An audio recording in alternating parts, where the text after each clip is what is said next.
500 manat maaşdan ne edeyim? Savadım yok, bir şeyim yok. Bax, sual verin. 500 manat, 600 manat maaşdan vermeyeyim. Tamam, 600 aldım.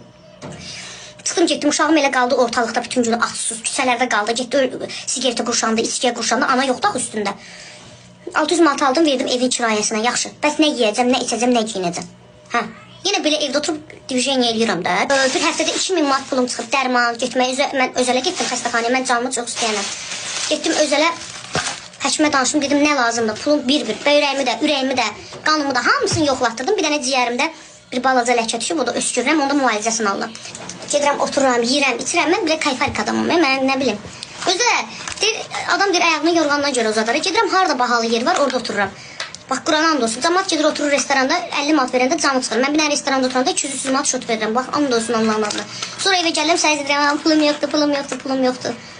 Bu dünya ölümlü, itimli dünyadır. Bu dünya 5 günlük dünyadır. Sabah bilmirik başımıza nə gələcək. Hər dəqiqənin, hər saniyenin bir hökmü var. İnsan bu həyatda istədiyi kimi yaşamalıdır. Söz yox, mən istədiyim kimi yaşamıram. Amma yəni yaşayanlarla da pis yaşamıram da. Ürəyim istəyəni də yəni eləyirəm.